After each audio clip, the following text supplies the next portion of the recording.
Bonsoir, bonsoir. Bienvenue dans le talk de France Info. Comment allez-vous le chat? Ravi de vous retrouver aujourd'hui, en ce jeudi, sur Twitch et en podcast audio, je le rappelle, pour celles et ceux qui préfèrent nous écouter. Merci d'ailleurs. Merci à vous de nous suivre et d'être toujours aussi présents quand même tous les soirs de la semaine depuis le mois de septembre. Ça fait quand même un sacré rythme, donc merci à vous. J'espère que vous allez bien. Le talk, je le rappelle quand même, si jamais il y a des nouveaux, des nouvelles qui nous rejoignent. Les Pamioles, bonsoir tout le monde, bonsoir à toi. Le talk, c'est 1 heure d'émission, de stream, appelez ça comme vous le voulez, sur Twitch, en direct et en podcast audio, ensuite en rediffusé. Et en fait, tous les soirs, on décide de s'arrêter sur un seul sujet d'actualité ou plus largement un sujet de société, parfois un livre, comme c'est le cas ce soir. Et on décrypte ça ensemble avec des invités qui sont là en plateau avec nous. Et des invités, un invité, une invitée, qui sont là pour répondre à vos questions. Donc je vous encourage à les poser, surtout ce soir avec un sujet comme ça. Vous avez forcément plein de questions à poser, je le sais. Donc vraiment, n'hésitez pas, il n'y a pas de questions bêtes ou autres. Allez-y. Et nous, on est là pour regarder tout ça et pour tenter de répondre à vos interrogations. Aujourd'hui, on va s'intéresser aux théories du complot. 35% des Français déclarent y croire, selon un récent sondage IFOP. Alors, parmi ces théories, on trouve à peu près tout, hein, et ça date pas d'aujourd'hui. Le Covid, qui aurait été fabriqué en laboratoire par la CIA. Personne n'aurait jamais marché sur la Lune. Les attentats du 13 novembre ou de Charlie Hebdo ou autres, qui auraient été planifiés par le gouvernement. La Terre est plate. La 5G provoquerait des lésions de l'ADN, etc., etc., etc. Il y en a énormément. Et ces théories ont désormais un lieu formidable pour prospérer, Internet et les réseaux sociaux. Et tout cela a, évidemment, on n'y pense pas forcément, mais des conséquences parfois dans la vraie vie. J'en profite pour vous donner cette info qui est tombée aujourd'hui. Si jamais vous l'avez raté, puis nos modos, que je salue, vont vous envoyer un petit lien France Info si jamais vous voulez creuser un peu. Mais il y a le complotiste Rémi Daillé, donc, qui est soupçonné d'avoir commandité l'enlèvement de la petite Mia et planifié des projets d'attentats d'ultra-droite en 2021 pour s'emparer notamment de l'Élysée, qui a été remis en liberté aujourd'hui. Il était jusque-là en détention provisoire. Voilà pour la petite actu du jour. En tout cas, depuis plusieurs années, il y a des personnes qui tentent avec beaucoup de courage de lutter contre ces théories du complot, en les décryptant, en les démystifiant, en expliquant d'où elles viennent et comment elles sont construites, au risque bien souvent de devenir de véritables cibles sur les réseaux sociaux, victimes de campagnes de dénigrement sans limite qui peuvent aller parfois jusqu'à la menace de mort ou même l'agression physique. Donc ce soir, on va se poser plusieurs questions. D'où viennent les théories du complot déjà? Qui les fabrique? Comment et pourquoi? On ne comprend pas bien parfois d'où ça vient, comment c'est fabriqué, tout ça. Est-ce qu'il y a un profil type du complotiste? Est-ce qu'on peut combattre les théories du complot? Est-ce que les arguments rationnels sont efficaces sur les complotistes? Et à quoi ressemble le quotidien d'une personne dont le métier est de lutter contre ces théories? Rudi Reichstadt. Bonsoir Manon. Bonsoir, ça va? Bah, ça va bien, ouais, ouais, merci pour l'invitation. Bienvenue à toi. Rudy, tu es donc spécialiste du complotisme, directeur avec Ouais. les ben oui, ça arrive, directeur du site Conspiracy Watch et auteur du livre Au cœur du complot, hop, que j'ai ici, que je vous montre les amis, aux éditions Grasset. Donc c'est sorti au mois d'avril et tu co-animes le podcast Complorama sur France Info. Avec Tristan qui est déjà venu ici, Tristan Mendès France. Voilà. Et Pauline Et Pauline Pénanec. Pénanec. Et qu'on a lancé avec Marina Marina Capitaine. Capitaine. Voilà. Est-ce que vous connaissez le podcast Complorama, les amis, dans le chat? Si jamais vous ne connaissez pas cet excellent podcast qui décrypte les phénomènes complotistes au Ouais, regard de qui l'actualité. s'intéresse exactement. Il y a toujours un peu, enfin, on essaye d'avoir une petite accroche actu Mm. à chaque fois. On fait 2 épisodes par mois à peu près, et c'est vraiment, on explore la culture complotiste contemporaine et ça croise des questions éminemment politiques, des questions géopolitiques aussi. On a fait le dernier épisode sur la Turquie Oui. à l'occasion des élections présidentielles en Turquie, l'épisode d'avant sur le Japon. Mais voilà, on a on a parlé La guerre de en Ukraine, le d'intelligence climat. artificielle, par Ouais. exemple, très, très tôt. On a été une des premières émissions, de Radio France, sur, ChatGPT, par exemple, en Mmh. janvier, je crois. Donc, voilà, on explore tout ça. Twitter aussi, Elon Musk. Bah, les modos vous envoient, tout de suite un lien, pour écouter, Complorama si ça vous intéresse. Écoute, j'avais prévu une première question, mais je profite de WXUG, qui demande déjà une définition d'un complot, d'un complotiste. C'est pas si simple, je crois. Non, bah, ça peut nous occuper l'heure, hein, je crois. Ah! Écoute, c'est simple, un complot, c'est une action occulte d'un petit groupe d'individus. Action occulte, pourquoi occulte et secrète? Parce qu'elle est répréhensible. Sinon, légalement, du moins moralement. C'est-à-dire que se livrer à un complot, c'est se livrer à un acte quand même, qui va faire du tort à quelqu'un, qui va être préjudiciable à quelqu'un, et c'est pour ça qu'il est secret ou caché. C'est Des complots, manigancé, c'est ça. Et là, je parle des complots, pas des théories du complot, hein, mmh, je vais y venir après. Et donc, les complots dans l'histoire, il y en a plein, de l'assassinat de Jules César au coup d'État, je sais pas, de Pinochet au Chili en 73, ou un attentat terroriste, par définition, c'est un complot, parce qu'il mmh, faut le préparer, si possible secrètement, sinon on se fait arrêter avant.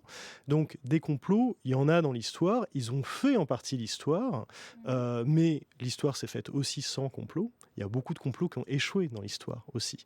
Il y a toute une littérature en philosophie politique, notamment, y compris chez Machiavel, par exemple, qui montre à quel point c'est compliqué de réussir des complots, quoi. Que beaucoup d'exemples de complots dans l'histoire se sont foirés, quoi, tout simplement.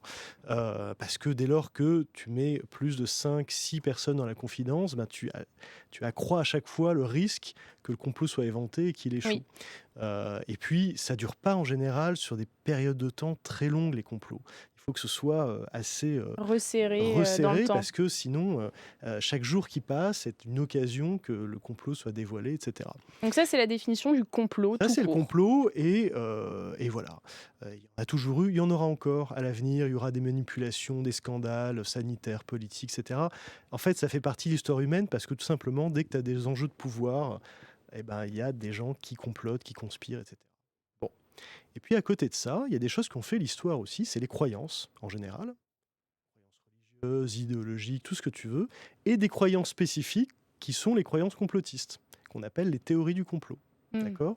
Et ces croyances, elles ont aussi eu un rôle dans l'histoire. Parce que ces croyances-là, elles ne sont pas neutres. Même si elles délirent, même si elles sont fantaisistes, eh ben, elles ont poussé des gens à agir, et parfois avec des conséquences funestes. C'est-à-dire que ces croyances-là, elles sont spécifiques en cela que c'est pas juste qu'elles sont contestables. Il y a des croyances un peu dingos, le monstre du Loch Ness, ou je sais pas, les gens qui croient aux licornes, s'il y en a, c'est contestable. Tu vois ce que je veux dire? Mais ça fait de mal à C'est personne, dans pas le grave. sens où on désigne pas un petit groupe de gens qui complotent, qu'on érige en bouc émissaire, de tous nos maux, et qu'on va ensuite essayer de sanctionner.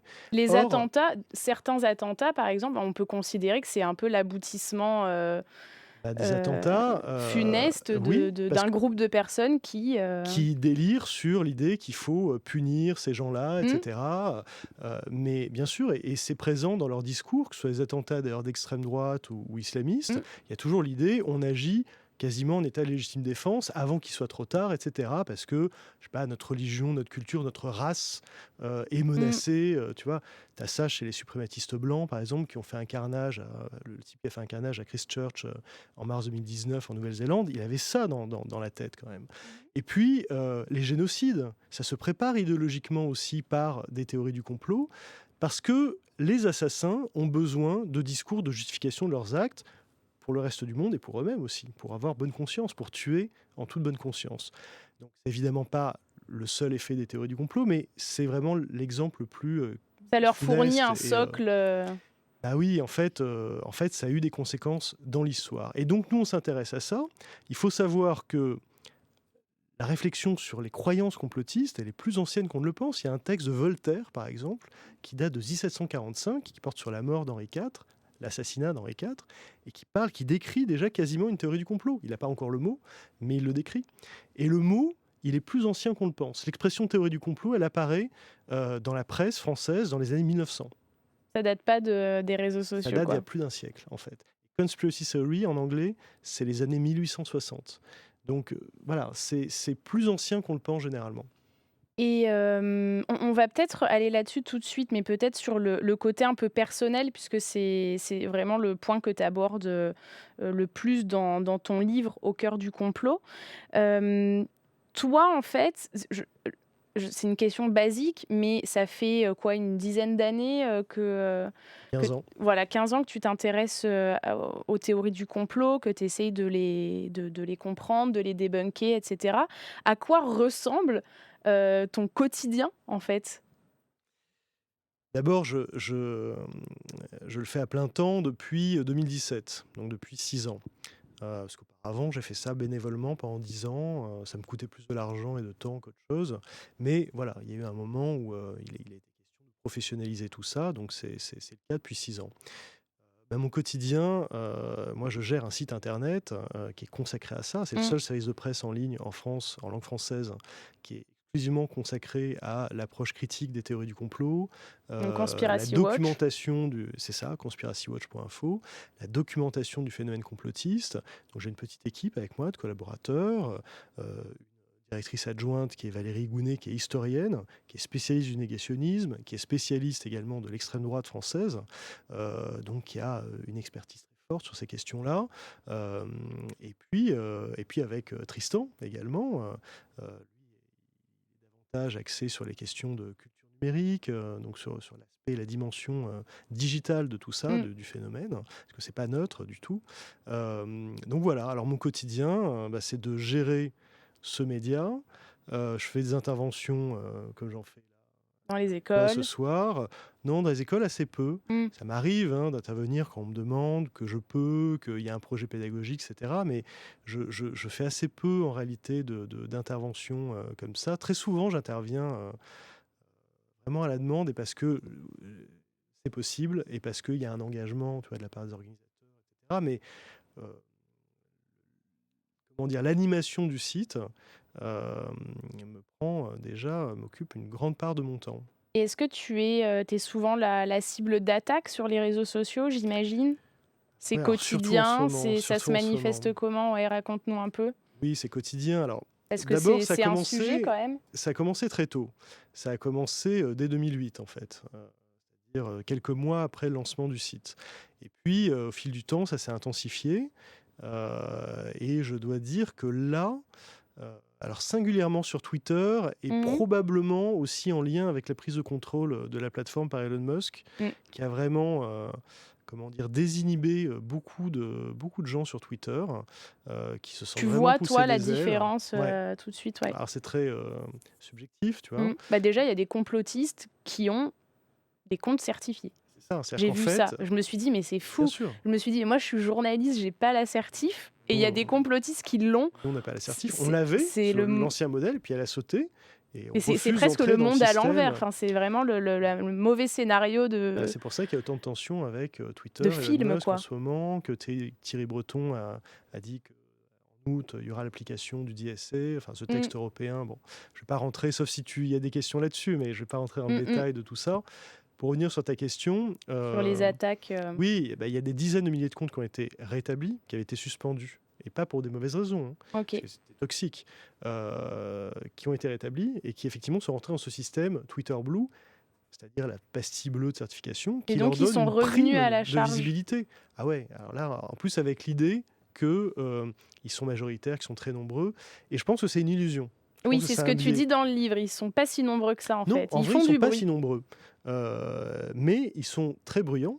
Ils ont le sentiment de se serrer les coudes et d'être, donc si tu veux, quand tu as un ratio avec, je sais pas, moi je fais un tweet, je fais 50 likes ou Oui. 100 likes, les types d'en face disent, n'importe quoi, mais ils vont faire 2 000, 3 000 likes. Mmh. Et ben, ça leur donne une confiance en eux, une surconfiance si tu veux, qui, les désinhibe assez, et donc ça entraîne des comportements que tu verrais pas chez ces gens-là pris individuellement. Mmh. Tu sais, il y a, L'effet la de psychologie des meute. foules. C'est-à-dire qu'on sait qu'en foule, en meute, on a des comportements qu'on n'aurait jamais individuellement. On est capable du pire, en fait. Ouais, parce que la foule, la meute, te met dans l'illusion que tu es que la partie d'un tout et donc ça dissout en partie ta responsabilité. Tu te sens moins responsable et donc ça se traduit, si tu veux, sur les réseaux sociaux par non seulement des insultes, des choses complètement désinhibées, mais y compris des menaces, des intimidations. C'est, pour donner une idée, des gifs de guillotine, de images de cordes, de pendus, avec l'idée, Mmh. on va vous punir, on va vous tuer, quoi, en fait. Donc c'est assez violent, c'est assez toxique, et le bouquin est aussi un petit vade-mecum pour tous ceux, et ils seront de plus en plus nombreux, à être exposés à ça, pour leur dire: «Attendez, vous n'êtes pas Oui, seuls». parce que tu expliques aussi comment réagir, quoi faire, Voilà, mais si tu veux, on y vient après. Mais Mmh. c'est déjà pour leur dire, il y a une vie en dehors d'internet et en dehors des réseaux sociaux. Il faut savoir éteindre de temps en temps. C'est juste essentiel pour ta santé mentale et puis il faut avoir une vie à côté, Mmh. faut être intéressé par d'autres trucs et il faut pas, surtout pas tomber dans le piège de se laisser, impressionner ou de répondre à l'injonction qu'il Oui. faut répondre ou Toi, tu leur non. réponds pas? Bah, moi Est-ce je qu'il leur faut rép répondre alors, bah, aux c ça complotistes qui je ont des pense que propos diffamatoires, alors non, la diffamation, faut pas répondre ou alors il y a la loi pour ça, tu portes plainte ou, les gens qui se posent sincèrement des questions, moi j'ai pas de problème à leur répondre et tu vois Mmh. dans leur comportement qu'il y a pas d'agressivité donc, les gens qui sont là que pour, dire te salir ou répandre des fake news sur ton compte ou te menacer, Là, on non, répond pas, ça sert j'estime à que rien. j'aurais aucun compte à leur rendre évidemment, parce qu'en plus en général, ils le font sous pseudo. Oui. Moi, je suis sous mon nom, j'ai ma Ah photo, oui. tu vois, je me cache pas. Et les gens qui le font pas sous pseudo, qui sont des vrais influenceurs, si tu veux, eux, je pense que il faut pas leur répondre, mais que d'une manière ou d'une autre, quand on te calomnie, il faut en fait, à un moment, tu es obligé de répondre, mais pas à eux. Je pense qu'il faut faire un pas de OK, côté. Il OK. faut, répondre de manière indirecte et c'est Mmh. très difficile parce que D'où ce livre? bah, C'est en une fait, réponse, ça, en c'est fait? une réponse d'une certaine manière en disant: «OK, le plus Mmh. intéressant, c'est pas tant de répondre à leurs calomnies, parce que finalement, le faire, c'est les installer dans le rôle d'arbitre, de juge et cetera, qu'ils veulent, tu vois, occuper. Il faut surtout pas leur laisser occuper ça, mais il faut dire, bah, voilà, qu'est-ce qui est en train de se passer?» Voilà. Mmh. On va avant, je fais une petite aparté parce qu'il y a la question dans le chat et c'est logique que ça arrive, mais Vavax le sang, pardon si je prononce mal le pseudo, qui te demande quelles sont les missions pour lesquelles le fonds Marianne a donné 60 000 € à Conspiracy Watch dans le cadre du fonds Marianne. Ce n'est pas de la diffamation, ma source c'est Libé, plus l'enquête administrative en cours. Si Non, jamais mais tu c'est veux pas la t'exprimer diffamation. là-dessus, comme ça c'est Ah mais c'est moi fait. j'ai pas de problème à exprimer là-dessus. Je me suis exprimé auprès de l'IB, auprès de la commission d'enquête sénatoriale, avant-hier, il y a 2 jours.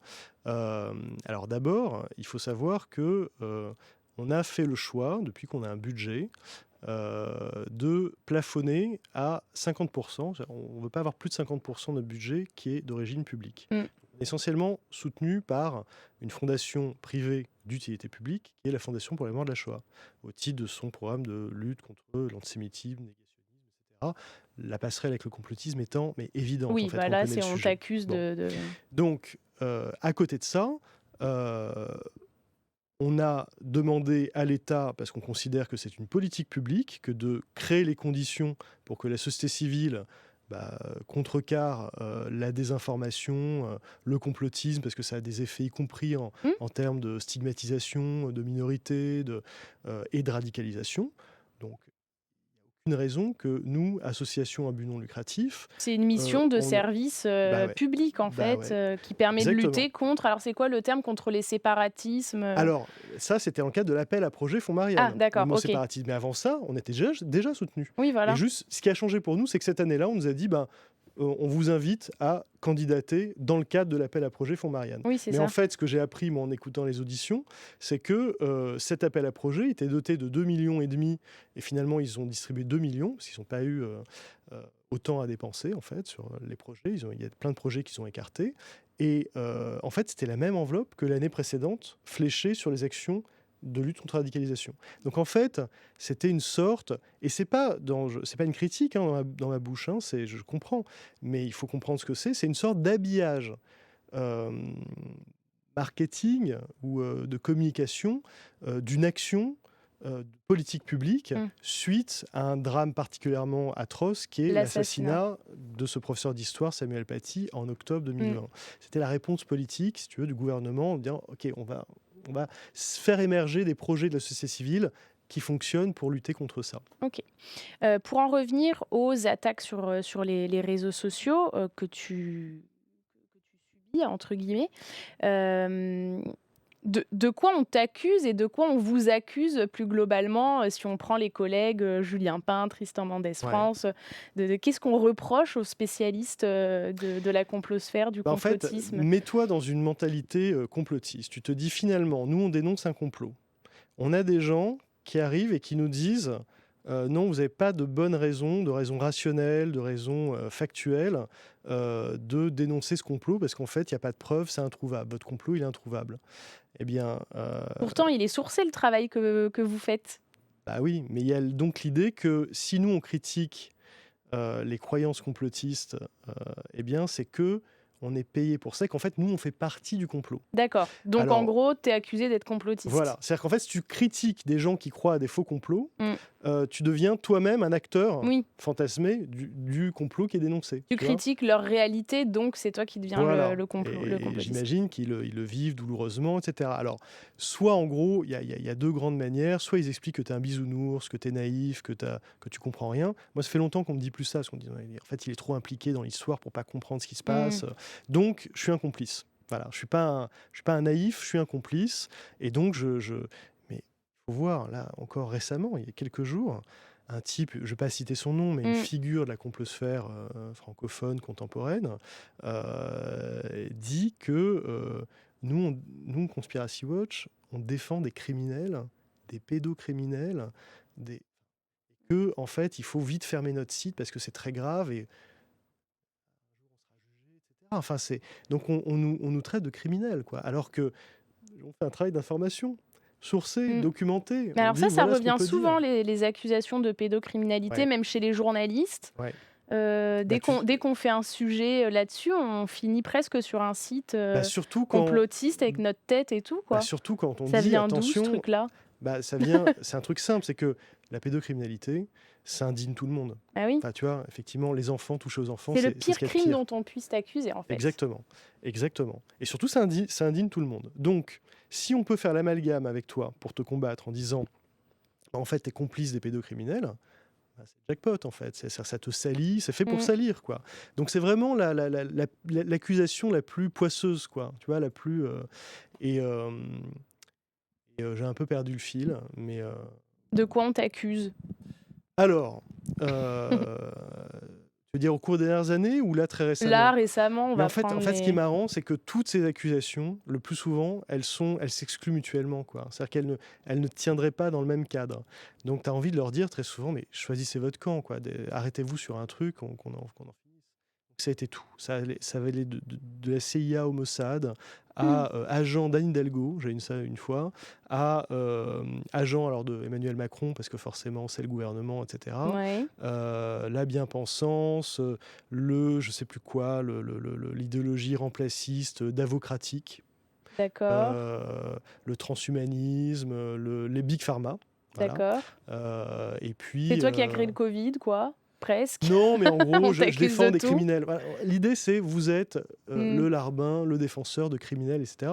Et c'est tellement, si tu veux, la violence et la virulence des attaques a tellement aucun rapport avec la réalité de ce qu'on fait que ça en est même un objet de pensée, quoi. C'est-à-dire que tu te dis, mais c'est fou, il y a une disproportion totale entre la manière dont on travaille, ce qu'on publie et la manière dont on se comporte. C'est-à-dire que nous, on ne fait Bah, pas de ça n'a campagne de aucun harcèlement. rapport, en fait, Non, il y a aucun rapport. C'est ça qui est fascinant. C'est-à-dire que on fait pas de campagne de donc c'est harcèlement, des on fait pas de... automatismes, en fait. Je sais pas. En tout cas, c'est radioactif. Parce qu'il y a un côté, tu sais, un peu comme de la kryptonite, là. Tous les jours, on te Mmh. dit, Comment tu vis ça, t'es un toi? salaud. Bah, je te dis, il faut couper de temps en temps. Il faut faire valoir son point de vue. Il faut travailler aussi. C'est-à-dire que, en fait, la meilleure réponse, c'est quand même Mmh. de C'est de redoubler bosser, d'efforts ouais. voilà, et de revenir avec des faits, des sources, Mmh, mmh mh. travail encore plus percutant, etc. Donc, moi, ça ne me décourage pas. Parfois, parce que c'est quand même pénible, ça me voilà, ça me gonfle, donc j'arrête et puis je passe à autre chose. Mmh. Et puis le lendemain, mais c'est pas agréable, hein, si tu veux, d'être menacé, d'être intimidé. C'est encore moins agréable quand des membres de ta famille sont, Oui, tu tu vois, termines le livre dommage là-dessus. collatéral de tout ça. Et C'est la plus ça, grosse crainte, finalement. bah, oui, en fait, c'est pour ça qu'ils le font d'ailleurs.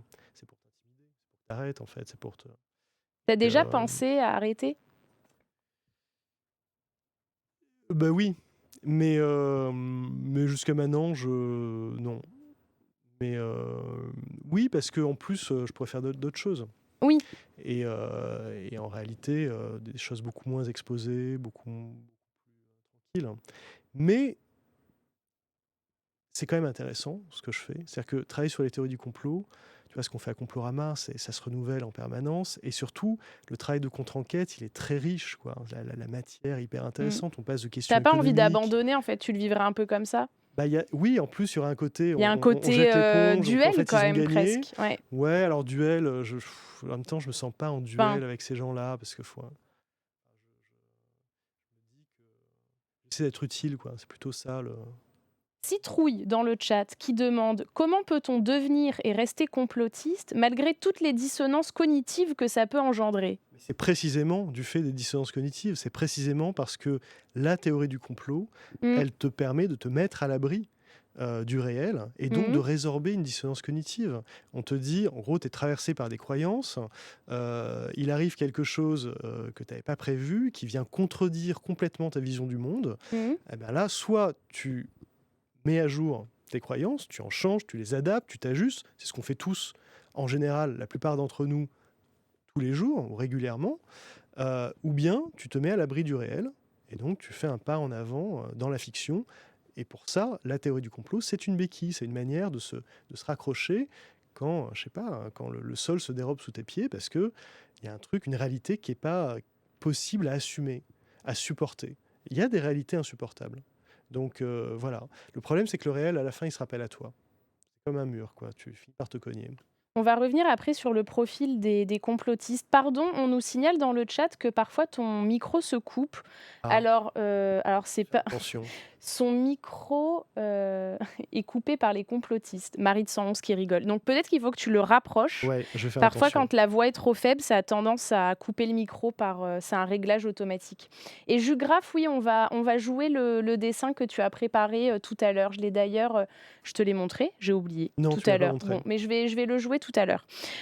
Autre question, est-ce que tu dirais que en ce moment, surtout, voilà, à l'heure des réseaux sociaux, est-ce que les «attaques» entre guillemets, les raids, de complotistes sont plus, massifs? Est-ce qu'ils sont de plus en plus de mieux en mieux est-ce qu'ils sont mieux organisés qu'avant ou pas?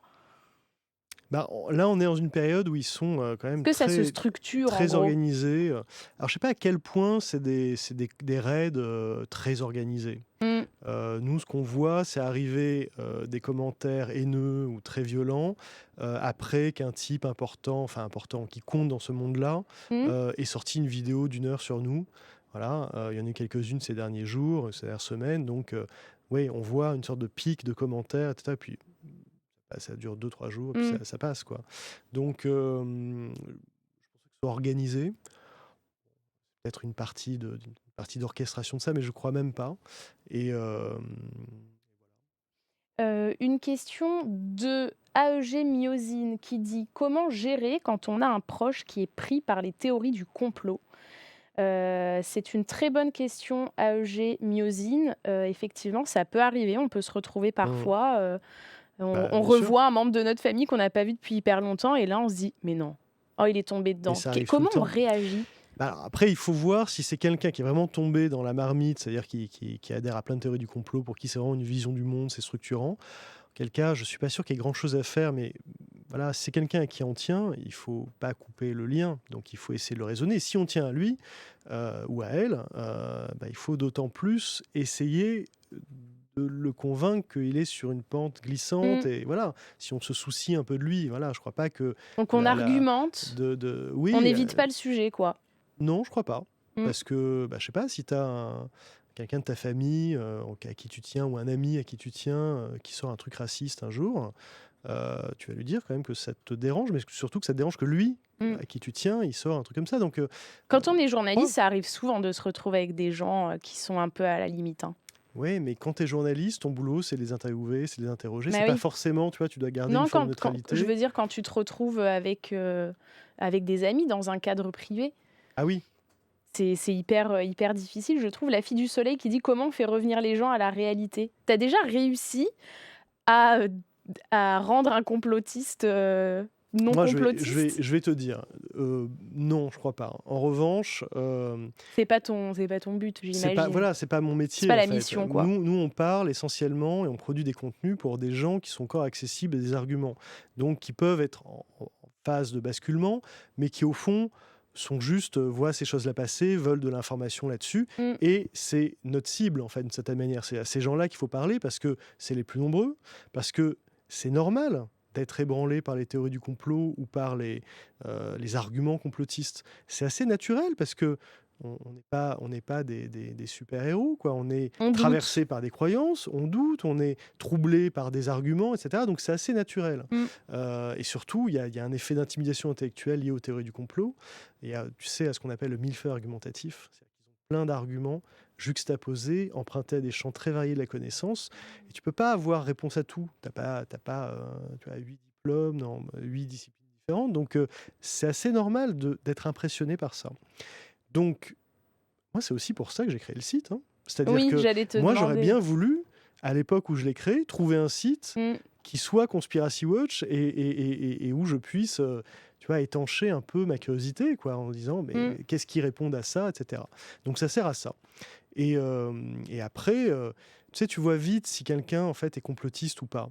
C'est-à-dire Si que c'est du quelqu'un qui sérieux en ou fait, quelqu'un qui est complotiste, il n'est pas accessible à des arguments. Si tu lui dis: «Non, mais là, cet argument précisément que tu viens de me sortir, il est faux parce que voilà, la preuve qu'il est faux», il va balayer ça d'un revers de la main, il va revenir avec c'est-à-dire 10 qu'il rebondit contre-arguments. même pas Non, là-dessus, voilà, sur le il propos, en t'ignore fait. et parce que son but, Il enchaîne ouais, son narratif. son but, c'est de toute façon, d'abord, même pas de te convaincre toi, mais de convaincre les gens qui assistent à tout ça, tu vois, un tiers, le public, et cetera. Et il est dans une forme tu sais, j'ai une copine, Aurélie Ledoux, qui est philosophe et qui avait parlé de scepticisme dogmatique. Tu vois, Mmh. c'est un scepticisme, mais c'est vraiment ça, c'est-à-dire, non, je doute pour douter, quoi. Voilà, je suis enfermé dans alors que le doute, c'est pas ça. Le doute, c'est l'incertitude, le doute, c'est la suspension du jugement. C'est pas le soupçon. Le soupçon, c'est déjà le préjugé, Mmh. tu vois? Tu as un doute, je sais pas moi, sur, est-ce que, on arrivera à résoudre, la contradiction, je sais pas, entre la théorie quantique et la théorie de la relativité générale? Bon, c'est peut-être un exemple un peu foireux, mais, tu as je sais pas, un doute sur un truc d'actualité, voilà, ou, bon, c'est ouvert, les choses sont ouvertes, tu vois? Il y a et le soupçon, c'est différent. Le soupçon, c'est, je sais pas, tu penses que, je sais pas, dans ta vie de couple, que ton conjoint t'a trompé ou un truc comme ça, tu le soupçonnes de Mmh. il y a une forme de préjugé. C'est-à-dire déjà, tu t'es raconté une histoire, Tu quoi. as Il y a déjà déjà un une, autre scénario en tête c'est qui est déjà tout fait, en orienté, fait. quoi, voilà Mmh. et ben, le complotisme relève plus de ça que du doute. AEG Myosine qui ajoute: Est-ce qu'il vaut mieux aller frontalement et proposer des arguments opposés? Ou est-ce qu'il faut essayer d'accompagner la réflexion des proches complotistes, si on en a, sans aller en opposition? Bah, c'est très, très compliqué à dire. Là aussi, je pense qu'il n'y a pas de Mmh. baguette magique et je pense que c'est vraiment au cas par cas. Il y a des gens, quand tu les secoues, c'est salvateur. Tu vois? Ah oui, Mmh. effectivement, tu vois, il y a un effet électrochoc et ils disent: «Ah oui, là, ce que je suis en train de dire, c'est grave. Effectivement, j'avais pas vu les choses comme ça» et Mmh. ça a des effets, plutôt vertueux. D'autres et au contraire, ils vont se refermer comme un coquillage Oui. et ils seront plus du tout Et ce accessibles. qu'on va dire va presque servir leur, Oui, mais ça, de toute façon, c'est fatal, hein. C'est-à-dire, c'est ce que je disais au début, c'est-à-dire que, bah, voilà, si tu pas d'accord avec eux, de toute façon, tu fais partie du complot. Mmh. Là, il y a rien à dire. Enfin, tu vois, c'est presque déjà trop tard. S'ils en sortent, ils en sortiront, mais c'est pas forcément grâce à toi. Toi, ce que tu peux faire, c'est éventuellement, mettre des petites, je sais pas, des petits cailloux blancs, quoi, Oui. tu vas semer des graines et puis à un Et moment, il après, en sortira. En général, ils en sortent, mais tu sais, c'est un peu comme la dérive sectaire, c'est ça se fait pas d'un coup, ça se fait par paliers et puis après, tu as des paliers de déradicalisation, voilà, de décompression, quoi, d'une certaine manière. et un témoignage, peut-être intéressant de JK Gaming qui dit: «J'ai essayé pendant 4 ans de parler tous les mois avec mes 2 parents vieillissants pour éviter de les faire tomber dans le complotisme. Aujourd'hui, j'ai dû ghoster mes parents parce que je n'ai pas été entendue par eux. Ils sont complotistes, pro-Trump, champions des LGBT. Parfois, on ne peut rien faire.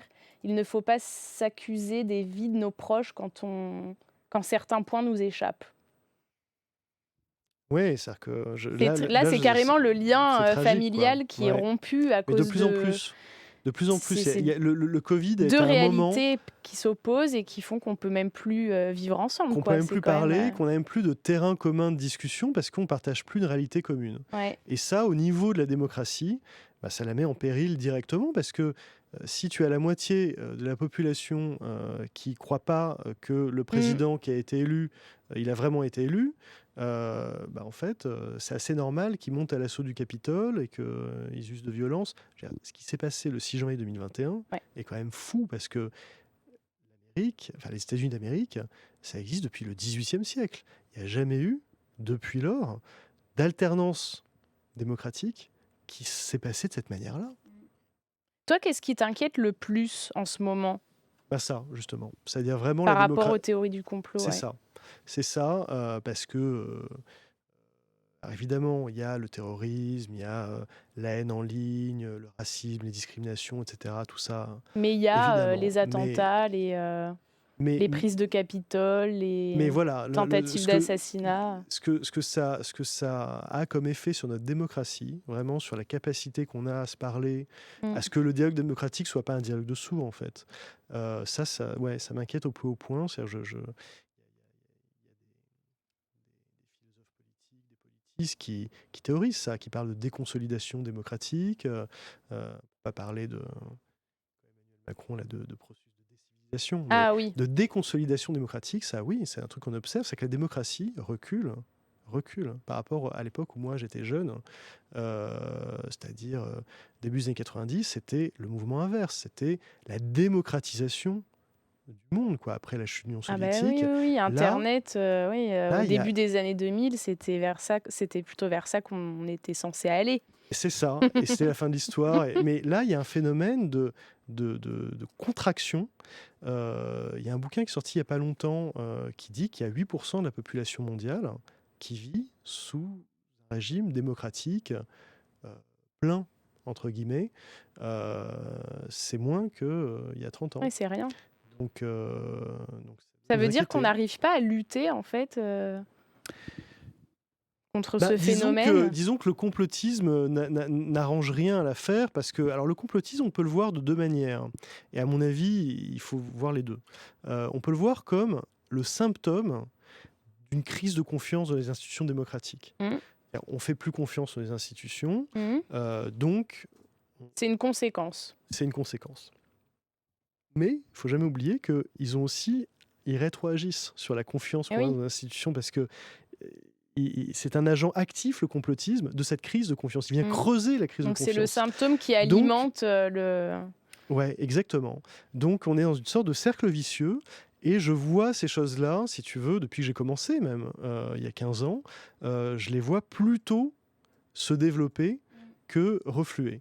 Donc oui, ça m'inquiète parce que je me dis que simplement par remplacement générationnel, bah, on va vivre à moyen terme dans une société où ces idées-là auront plus de poids symboliquement, elles nous influenceront plus qu'à l'heure actuelle. Or, les pays, parce qu'on a des études internationales sur d'autres pays, où ces idées-là ont beaucoup d'influence, en général, c'est pas des pays où la démocratie se porte très bien. Est-ce que, tu parlais de tu as employé quoi comme terme, de remplacement générationnel? Ouais. Est-ce que ce sont les plus jeunes qui sont le plus perméables aux théories du complot et est-ce que c'est là «l'enjeu» entre guillemets? Alors, il y a une enquête, une étude qui avait été publiée, alors il y a quelques années, sur Facebook et les usages sur Facebook, et qui montrait que c'était les seniors sur Facebook qui partageaient le plus de fake news. Oui. Euh, oui, On ça te voit non parle? mais on voit non mais c'était il faut plus aller sur Et je vois Facebook. aussi. Et nous, quand on a fait des enquêtes, et c'est corroboré par d'autres enquêtes internationales, donc sur le complotisme, donc là, pas sur la circulation des fake news, c'est pas pareil. C'est Mmh. sur l'adhésion, la croyance en des théories du complot. On s'aperçoit qu'on a plutôt le phénomène inverse, c'est-à-dire ça influence davantage les jeunes que Mmh. les seniors, en gros leurs grands-parents. Or, ce qui est un phénomène très intéressant, c'est que par exemple, sur le climat, bah, on est plus climato-sceptique quand on est âgé que quand on est jeune. Sur une théorie du complot assez classique, c'est-à-dire l'assassinat de John Kennedy, Mmh. plus on est âgé, plus on y croit. Mais il faut voir un truc, c'est que les plus de 65 ans, ils ont été témoins de l'assassinat de Kennedy, ils s'en rappellent. Donc Mmh. ils ont été aussi plus exposés aux théories du complot sur l'assassinat de Kennedy. Oui. Alors que leurs petits-enfants, les moins de C'est 25, en obscur pour gros, eux. c'est de l'histoire, c'est comme Louis XIV, quoi, Kennedy. Donc ils ont moins été exposés à ça, donc ils y croient moins. En Et fait, surtout, les jeunes ne vont enfin, j'imagine, mais vraiment, c'est fondé sur rien ce que je dis, mais j'ai l'impression que les jeunes vont moins partager. ça, je sais pas. Ils Non? partagent aussi, enfin, peut-être sur des modalités différentes ou sur des OK. plateformes différentes, mais ce qui est intéressant, enfin, en tout cas, l'hypothèse de travail qu'on privilégie, c'est que c'est moins un effet d'âge qu'un effet de génération. OK. C'est-à-dire, si les jeunes sont plus complotistes, entre guillemets, que les personnes âgées, c'est pas parce qu'ils sont jeunes, mais parce qu'ils Mmh. sont jeunes maintenant. D'accord. Il y a un effet de génération. Pourquoi? Ben, sans doute parce qu'ils s'informent différemment. Et lorsqu'on voit les usages informationnels, là, on s'aperçoit qu'on a une clé Quand d'explication, on c'est-à-dire s'informe que sur les réseaux sociaux, c'est ça. Et les jeunes, enfin les moins de 25, et même c'est vrai pour les moins de 35 en général, ils s'informent majoritairement via les réseaux sociaux, c'est-à-dire comme source première d'information. Et c'est corrélé à une plus forte adhésion aux théories du complot. bah, du coup, ça nous emmène peut-être, à poser la question de, peut-être du profil type du complotiste. Est-ce qu'il y a un profil type? Alors moi je pense, mais là aussi hein, c'est très compliqué de dire il y a un Profil portrait robot, psychologique etc. et social et Moi je pense on entre en complotisme par des chemins différents et que non, il y a des profils différents. mmh, C'est très compliqué de dire, voilà, il y a trois grands archétypes.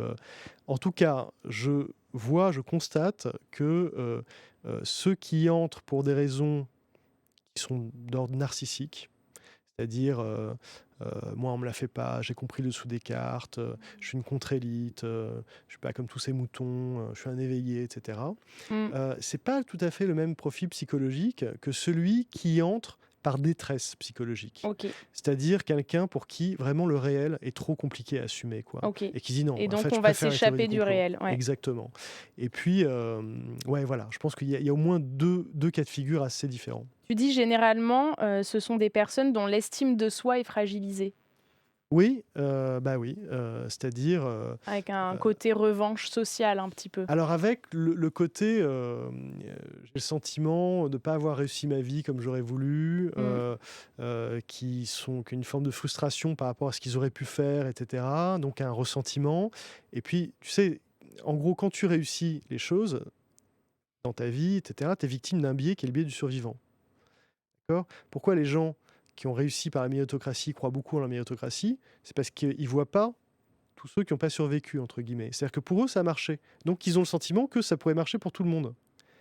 Mais en fait, heu, pour en juger, leur jugement est biaisé parce que précisément, eux, ils s'en sont sortis. mmh mh. Eh bien, c'est pareil pour l'échec ou la réussite. Quand tu réussis quelque chose, en général, tu as tendance à t'en attribuer une partie de la responsabilité, voire une très grande partie.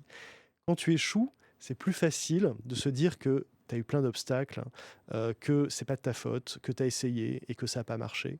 Et sans doute que les 2 sont un peu vrais. Enfin, tu vois ce que je veux dire? Ouais. Mais au fond, c'est plus facile de se dire qu'on a comploté contre toi et donc d'adhérer aux théories du complot quand tu es du côté où «perdant» entre guillemets, mais perdant au sens Houellebecquien du terme, tu vois? C'est-à-dire, mais au point que tu as des chercheurs, sur le complotisme, des politologues américains, qui ont intitulé un de leurs chapitres d'un bouquin sur les théories du complot Conspiracy Theories are for Losers. Les théories du complot, OK, c'est pour les perdants. C'est pour ça que j'utilise ce mot, hein. OK. Il n'y a pas de mépris hein, dans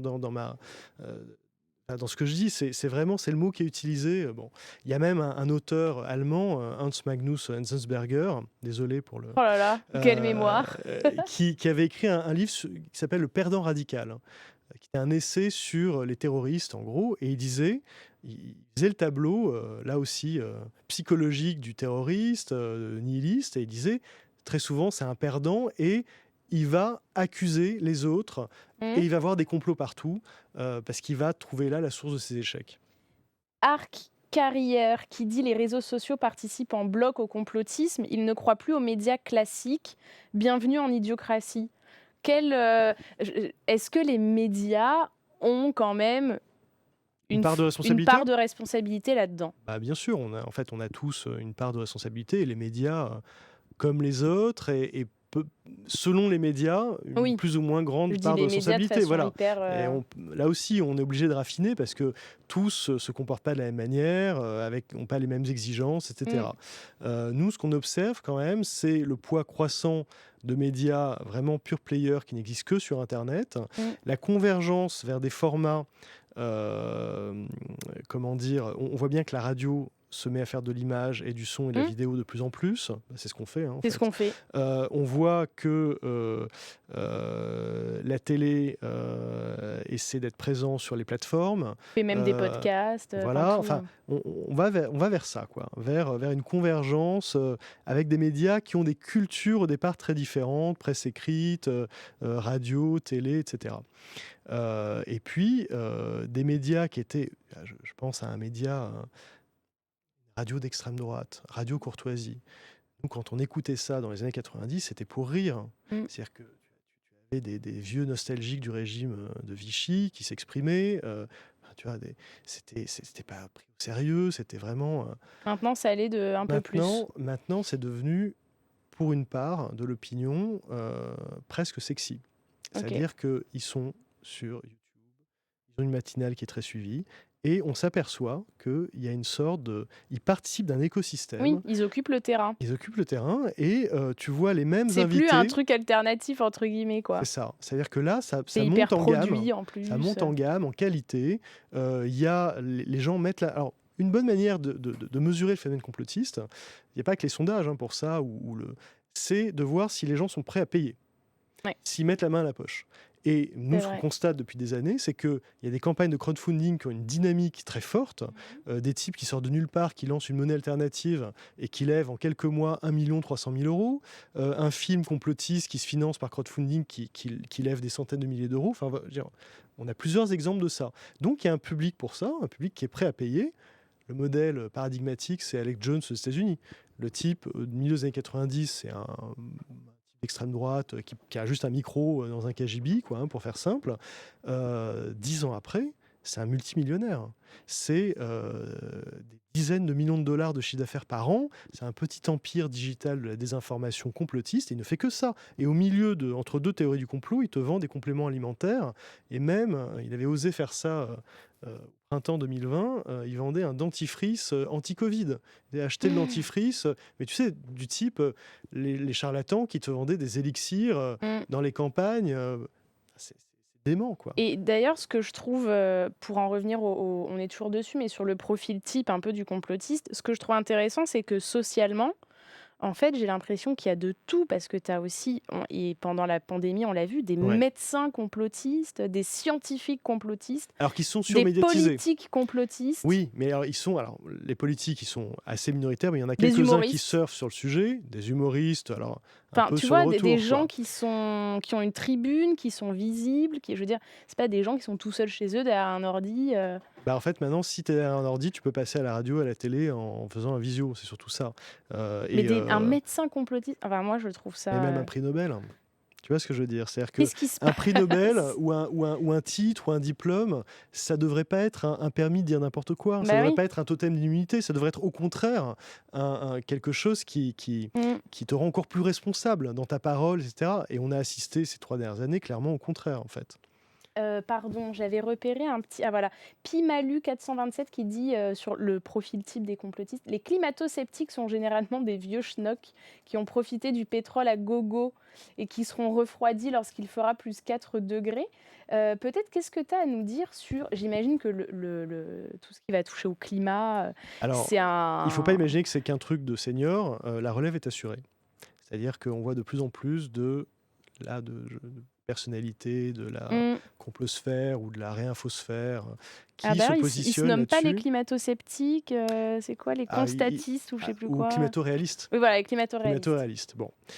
Alors, D'ailleurs, ils se défendent d'être climato-sceptiques, mais à côté de ça, ils disent oui, il y a des coïncidences troublantes. En fait, on essaie de nous vendre ça, le Mmh. climat, le réchauffement. Puis ils te sortent des arguments qui relèvent de la météo pour Ouais. parler du climat, alors que Pourquoi le climat, c'est un peu le sujet parfait, alors parce que pour les complotistes? je ne sais pas si c'est le sujet parfait, mais en tout cas, depuis au moins l'été dernier, il y a un regain d'activité, de suractivité autour de cette thématique-là. C'est-à-dire qu'on a OK. vu des comptes, notamment sur les réseaux sociaux, qui étaient positionnés originellement sur les thématiques de santé, Mmh. anti-vax, covido-sceptiques, qui ont migré pour une partie d'entre eux sur des thématiques liées à la guerre en Ukraine, à Mmh. partir de février 2022, évidemment.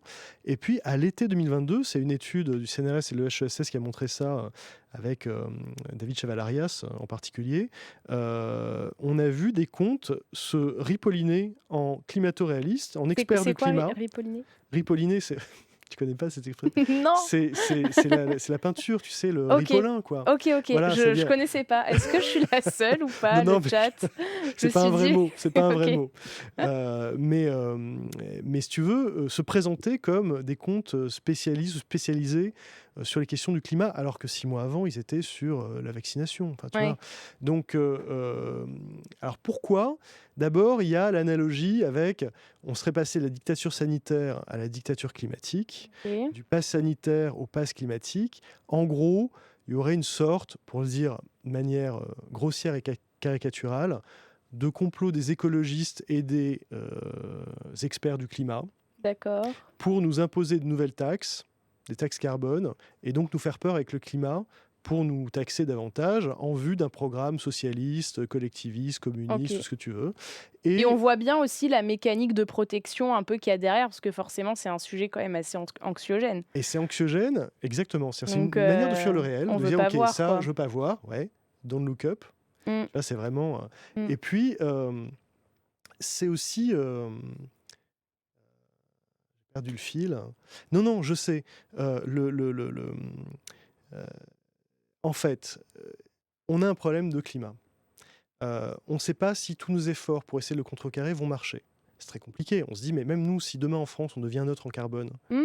ça va peut-être pas arrêter les choses, sans doute pas. On est trop C'est petit, des tentatives. donc on essaye. Mmh. Et donc, le discours est quand même de dire essayons de faire des choses, de changer nos manières de vivre. Donc consommer moins de viande rouge, parce qu'on sait que c'est Mmh. hyper, tu vois, gourmand en carbone, etc.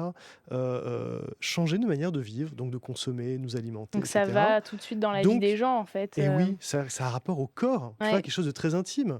Mmh. Et donc, c'est pas évident, surtout quand, par ailleurs, t'es pas prêt forcément à faire des efforts parce que tu as l'impression que tu as déjà consenti beaucoup d'efforts Mmh. et que c'est difficile pour toi et que tu vois pas pourquoi t'irais sauver l'avenir, je sais pas, des enfants africains ou asiatiques de dans 30 ans.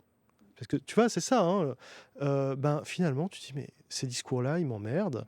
Et donc, le climato-scepticisme, ces arguments-là, ils peuvent être un moyen de justifier ton inaction à tes propres yeux, tu vois, et de te débarrasser d'une forme de culpabilité ou Mmh. de mauvaise conscience, tu vois. Je pense que c'est ça, le fond du sujet. Caradoc, qui dit: «J'ai remarqué une constante chez les complotistes, ils ont le sentiment d'être plus intelligents que tout le monde et de voir les choses mieux que tout le monde». Tu veux que je réagisse Le là-dessus? sentiment, ouais, de détenir la Bah vérité, ça, si tu veux, lorsqu'on est complotiste, on se met en position héroïque. Un peu comme, tu sais, dans Matrix, tu as le Mmh. héros, Neo, on lui propose la pilule bleue ou la pilule rouge. D'ailleurs, Oui, c'est une iconographie qui revient beaucoup hein, oui. dans l'imaginaire complotiste. Et bah oui, le héros, qu'est-ce qu'il fait? Il veut voir le monde sans phare, derrière le rideau, il veut voir ce qui se passe. Il n'a pas peur, il est courageux, etc. Donc il prend la pilule rouge. Et, euh, et il se pense comme... Et en fait, ça réactive un mythe qui est un mythe platonicien, tu vois, de la caverne, quoi, en fait. Mmh. Le philosophe, celui qui sort de la caverne pour oser voir les choses de ses propres yeux, qui se contente pas de voir Des des ombres, ombres. etc. Et donc, ça renvoie à un imaginaire héroïque. Donc, bah voilà, c'est très, comment dire, gratifiant pour l'ego, Mmh. tu vois, de se dire, bah moi, même s'il faut prendre des risques, si je me fais stigmatiser de complotiste, eh ben, c'est pas grave. LGP Sky, mais comment ça se fait que quand tu tombes dans une théorie, tu tombes dans beaucoup d'autres théories? Alors, ça, c'est un Ça phénomène... communique. Ouais. En fait, c'est pas que ça communique, c'est que ça participe d'un imaginaire, comment dire, d'une mentalité complotiste. Et ça, c'est Mmh. un chercheur qui s'appelle Ted Gersel qui l'avait identifié pour la première fois de manière très claire dans une étude qui date de 1994, qui montre que euh, plus tu adhères à des théories du complot et plus ton seuil d'intolérance au complotisme s'abaisse. C'est-à-dire, plus tu adhères à des théories du complot, plus tu es disponible à n'importe quelle autre théorie du complot, y compris, je crois, de mémoire, à des théories du complot qui sont inventées pour les besoins de l'expérience. Tu vois, c'est des trucs qui n'existent même pas, qui sont même pas en circulation. Et donc, ça suggère que ça relève d'une forme de mentalité, de vision du monde, en fait. C'est-à-dire qu'il y a un moment, un seuil, où c'est plus juste, je crois, à une théorie ou deux, quoi. Mmh. Ça devient quelque chose de systématique, quoi. Tu penses comme ça, et Ouais, là, global. on peut dire que tu es complotiste, quoi. Tu vois, le platisme, par exemple. Mmh. Les gens qui pensent que la Terre est Mmh. plate et pas ronde. Bon, pour penser ça, il faut penser que le monde entier te ment. La Oui. NASA, les journalistes et scientifiques, bon, Thomas Pesquet, tu vois, ça veut dire que vraiment, le mensonge est universel. Bon. Les, les histoires les trajectoires de ceux qui deviennent platistes sont Mmh. toutes similaires. C'est-à-dire que personne ne devient platiste du jour au lendemain. OK. C'est pas une théorie du complot parmi d'autres sur l'étagère. On n'entre pas, par Non, cette théorie c'est du la complot en dernière sur premier. l'étagère. C'est-à-dire qu'en fait, faut C'est être passé par toutes l'aboutissement les. du Ouais. ouais. Il y a Sébastien Dieguez qui travaille sous l'angle psychologie sociale sur ces questions-là, qui est spécialiste de ces choses-là, du complotisme, qui dit c'est le boss final, le platisme des théories du complot. Tu sais, c'est un peu comme à la fin des jeux, tu as le boss ultime. Moi, je dis c'est le stade suprême du complotisme. Voilà, c'est le platisme. Bon, il y en a d'autres. Il y a le négationnisme, c'en est un. Le ressentisme, c'en est un. C'est rigolo, le ressentisme. C'est quoi? C'est les gens qui pensent qu'on a rajouté des siècles et qu'on nous ment sur la chronologie.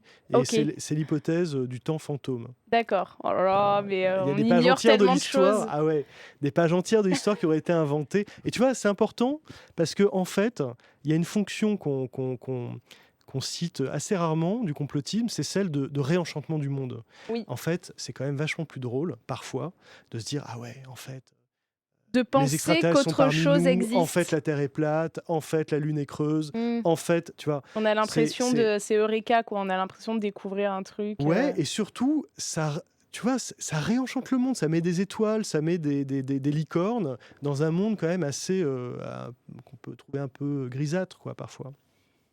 Vavax le sang qui demande: «C'est quoi le concept d'ère de post-vérité? Alors, c'est intéressant. Est-ce que nous sommes dedans?» On a parlé à partir de 2016 de justement post-truth era, Mmh. en lien avec notamment le référendum britannique sur le Brexit, enfin Mmh. et puis ensuite la campagne présidentielle américaine avec Trump. Bon, l'idée c'est de dire, en fait, tout se passe comme si on n'était plus sanctionné politiquement par les électeurs quand on dit n'importe quoi, comme C'est plus la si, vérité qui compte en fait, ouais. c'est ça? Alors, on peut adresser une critique quand même à cette idée-là, qu'on aurait basculé dans une autre ère. C'est que le XXe siècle, ça a été déjà en grande partie l'ère de la post-vérité. Je veux dire, il faut juste être très amnésique pour pas se rappeler ce qu'a été le stalinisme avec, non mais tu vois, avec des trucs où on obéissait, Moscou disait ça, Mmh. on disait c'est comme ça, etc. Donc, avec la réécriture de l'histoire d'ailleurs, quand même. Donc, il y a eu ça déjà beaucoup au XXe siècle, c'est pas nouveau. Mais là, il y a quand même l'idée que il y a une forme d'indifférence à Mmh. la question du vrai et du faux qui est en passe de se généraliser, où tout se passe comme si c'était en train de se généraliser, de contaminer la classe politique, l'élite intellectuelle, scientifique. On parlait tout à l'heure des prix Ouais. Nobel qui deviennent, qui disent n'importe quoi. Voilà. Et effectivement, c'est inquiétant parce que c'est important de savoir distinguer le vrai et le faux. Parce que il y a un lien aussi avec la question de la liberté et la démocratie. Si tu veux, C'est parfait, comme ça on terminera là-dessus, un régime sur la autoritaire, démocratie. il a besoin du mensonge pour survivre, Bah, bien sûr. ou un régime totalitaire. La démocratie, c'est le contraire. Elle a besoin de la vérité, c'est son oxygène, la vérité. Sinon, elle dépérit et elle se transforme en autre chose. Donc, il y a un philosophe... on va terminer sur une note philo, je suis désolé. Mais non, mais c'est Mais très bien. l'échec Kolakowski, philosophe polonais, qui disait la confusion, l'effacement de la frontière entre le vrai et le faux, Mmh. c'est le coup de force cognitif du totalitarisme. C'est-à-dire, en fait, c'est une sorte de coup de force. Pourquoi? Parce que si tu ne peux plus accuser le pouvoir de mentir, bah, Tu as plus d'armes. t'as plus d'armes. Voilà. Bon, les amis, on aurait pu continuer. Je me rends compte qu'il est 19 heures. On aurait pu continuer encore longtemps parce que les gens ont beaucoup de choses à dire. Je lis quand même 2-3 Battle Pirate 1, le récentisme. J'ai lu une tribune dans Le Monde diplomatique il y a longtemps, comme quoi Charlemagne n'avait jamais existé. Ben voilà. Peut-être un petit mot rapidement sur le côté, le côté débat public. C'est-à-dire, moi, ce que je trouve quand même un peu choquant, c'est que des théories du complot se retrouvent dans certaines émissions grand public, comme TPMP. Alors, qu'est-ce que tu veux que je te dise? C'est-à-dire, moi, Est-ce qu'on je pense pas. sanctionne assez Alors, je vais être très clair. Je pense pas qu'il faille aseptiser le débat public. D'accord. D'accord? Je pense que les croyances, Ça y existe, il compris faut en les parler. plus contestables, bah oui, si elles deviennent un fait social Mmh. important, oui, bien sûr qu'il faut en parler, mais voilà, la question c'est Mais comment en parler. oui. Euh, Tu fais pas venir Thierry Meyssan, type qui remettait en cause la manière dont le 11 septembre s'est déroulé, tu le fais pas venir son contradicteur. Ah oui. Il soutient une théorie du complot, au moins tu lui mets en face un contradicteur. Tu fais du journalisme, voilà. Tu pousses éventuellement, tu prépares ton entretien, tu Mmh. pousses les gens dans leur retranchement.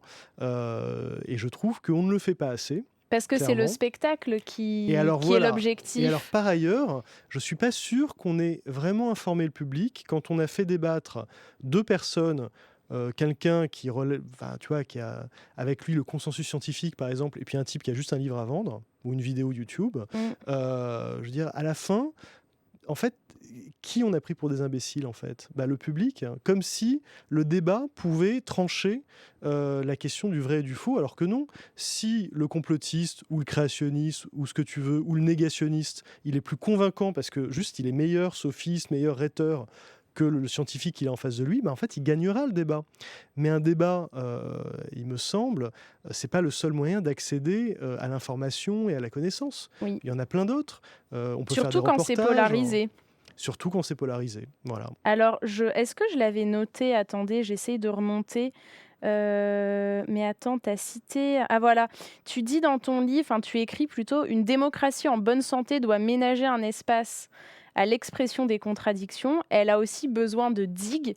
Par exemple, pour la petite histoire, nous dans le talk, Ouais. parfois on nous a dit: «Mais, sur certains sujets», bon là c'est pas clivant, mais parfois on nous a dit: «Mais pourquoi vous mettez pas une personne pour et une personne contre? Et puis comme ça, en gros, c'est une version contre l'autre et puis moi Mmh. je suis là et en gros je fais le gendarme». Mmh. Et donc j'ai un peu expliqué aux gens de la communauté et tout, mais en fait c'est pas l'objectif du talk. L'idée c'est plutôt d'inviter des spécialistes, des gens vraiment calés, des scientifiques, Mmh. des journalistes qui Qui ont vont enquêté. éclairer les termes du débat. Voilà, qui vont éclairer, mais on va arrêter de tout le temps opposer. La démocratie, c'est pas forcément avoir Ben un non, pour, parce un que, contre et puis, mais parce qu'en fait, le débat. Alors, je vais te ou dire ce que alors faut que j'écris dans ça le livre. avance quoi dans le débat. Mais en fait, tu sais, au Moyen Âge, il y avait la joute entre les chevaliers. Quand il y Mmh. avait un désaccord, il y avait l'idée que le duel, c'est le jugement de Dieu. C'est-à-dire que celui qui sortait victorieux, il avait raison. Ah ben voilà, Il c'est avait ça. raison. Mmh. Et mais en fait, on est en train de reconstituer ça. C'est-à-dire de Mmh. dire, si tu sors victorieux d'un débat, Oui, c'est toi bah, qui tu as raison. as Alors qu'en c'est réalité, toi qui es dans le vrai quoi. c'est ça. Bah Alors que oui. pas forcément. Et le comment dire, le débat, il se fait de toute façon par éditoriaux interposés, Mmh. tu vois, l'idée c'est que tout le monde puisse s'exprimer et c'est le cas aujourd'hui quand même. Mmh. En réalité, c'est un truc à dire aujourd'hui. Tu as une connexion internet, tu as un compte, tu le dis Mmh mh. et voilà. Euh, il y a une différence, parce que je parle des digues, c'est que les théories du complot, c'est quand même pas n'importe quelle croyance, c'est des croyances qui peuvent avoir des effets, parce que justement, c'est des discours d'accusation. D'accusation. C'est pas vrai de toutes les croyances contestables, par exemple. Et donc, ça peut avoir des effets. Il y a la loi en France qui, déjà, sanctionne le racisme, enfin, la Mmh. haine, quoi, Le la complotisme est discrimination, la haine. sanctionné par la loi? Bah non, en fait, il est sanctionné quand ça relève de la diffamation, quand on dit, par exemple, que Brigitte Macron est un homme. Voilà, ça peut être fonctionnel, parce que ça peut lui porter préjudice. pour sa réputation, son Mais c'est pas image, parce que etc. c'est une théorie complotiste. Voilà. Non, il n'y a Ouais. pas de loi contre le complotisme, et heureusement qu'il n'y a pas de loi contre le complotisme. Enfin, en fait, je veux dire, Sinon, ouais. parce que sinon, où est-ce qu'on met le curseur? Enfin, tu vois, c'est Ouais. impossible. Ouais. Donc moi, je suis pour que ces idées-là puissent s'exprimer, Ouais. mais je suis pour qu'on leur oppose des arguments aussi. Ouais. C'est-à-dire qu'il faut faire ce travail-là partout là où on est, quand on est journaliste, quand on est scientifique, etc. Tu as des conseils rapidement à donner aux gens, qui nous écoutent, qui nous regardent, pour, voilà, déjà ne pas se faire avoir, Moi, je comment dis, survivre sur les réseaux sociaux, à l'heure des théories du complot? Comment je dirais se méfier de ses propres croyances, mmh, ne pas se laisser impressionner non plus, comprendre la mécanique complotiste, comment ça fonctionne. mmh, C'est-à-dire ça fonctionne par intimidation intellectuelle, par mélange du vrai et du faux, du vrai et de l'invérifiable, par retournement, renversement de la charge de la preuve. Ouais, les mmh, complotistes vont vous dire, prouvez-nous que le complot qu'on dénonce n'existe pas. mmh, Mais en fait, en toute logique, on ne peut pas prouver qu'une chose n'existe pas. mmh. Moi, je peux prouver que ce verre, tu vois, ce truc Existe, existe, je peux te le faire toucher, mais voir, s'il etc. était oui, Mais s'il n'existe pas, tu sais, c'est ce qu'on appelle la théière de Russell. Voilà. oui. Un Mmh. dernier truc pour les auditeurs.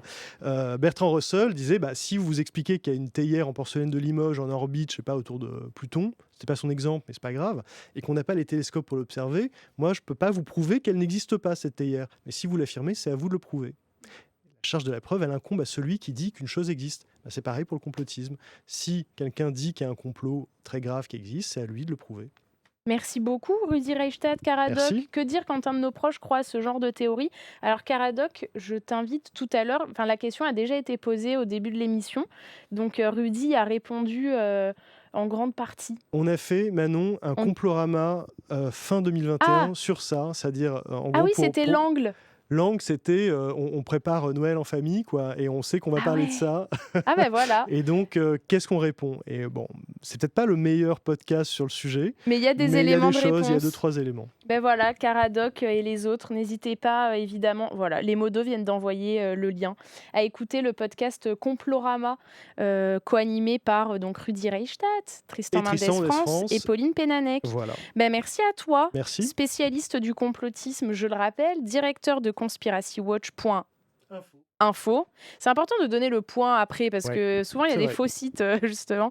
Et auteur de ce livre qui est sorti au mois d'avril, Au cœur du complot, paru aux éditions Grasset. Voilà, merci. Ça t'a Merci, plu? Manon. Ouais, Tout beaucoup. s'est bien passé dans le chat. Voilà, Formidable. je tiens à te le dire. Merci beaucoup aux modérateurs d'ailleurs et modératrices. Reggie Drop, merci Rudy. Merci Rudy, merci à tous pour votre participation. Merci beaucoup. Je lis un petit peu. Schopenhauer 999, merci super émission. Bon courage Rudy. Voilà. Merci beaucoup. Ça fait toujours plaisir. Merci à vous, encore une fois, d'avoir suivi cette émission et surtout d'y avoir participé. Merci pour les témoignages, d'ailleurs, qu'on a pu lire. Ah, le dessin oublié. Pardon, Jugraphe. Oh là là, je le joue tout de suite. Alors, attends, parce que je peux peut-être... Tu me dis si tu Parce que arrives là, à je le vois lire. pas, là, sur Ouais, on le... voit pas bien. Attends, je vais te le retrouver. Hop, on bouge pas. De toute façon, on n'est pas pressé. Hop. Je vais retrouver ça. Oui, parce que Jugraphe, alors cette fois, c'était voulu, hein, j'imagine que tu as écrit en tout petit dans un espace très réduit. J'imagine que ça a un sens, mais voilà. «Ils ne m'auront pas, je suis sur le point de tout révéler». Donc c'est un complotiste qui parle. «Les aliens qui grand remplacent les hommes et les merdias, complices de tout», et cetera. Et ensuite, ça continue de plus en Là, je plus vois, petit. ouais. Donc voilà. Ben voilà, merci Julien, merci Jugraphe pour ce dessin. D'ailleurs, si jamais vous voulez regarder tous les autres dessins de Jugraphe, c'est dans le Discord, dans le serveur Discord du Talk. N'hésitez pas à nous retrouver d'ailleurs sur ce serveur. Merci encore une fois. Merci beaucoup. Demain, c'est Ludovic Pochon qui présentera le Talk à 18h. Nous, on se retrouvera lundi. Demain, Ludo va vous parler des allergies. Figurez-vous que, d'après l'OMS, 50% de la population mondiale sera allergique à au moins quelque chose d'ici 2050. C'est plutôt 20 à 30% aujourd'hui et c'était que 4% en 1970. Voilà. Demain, tous allergiques, point d'interrogation. À demain, du coup. Enfin, moi, je reviens lundi, mais demain, on vous attend à 18h avec Ludo. Merci beaucoup et bonne soirée. Salut! Bonsoir.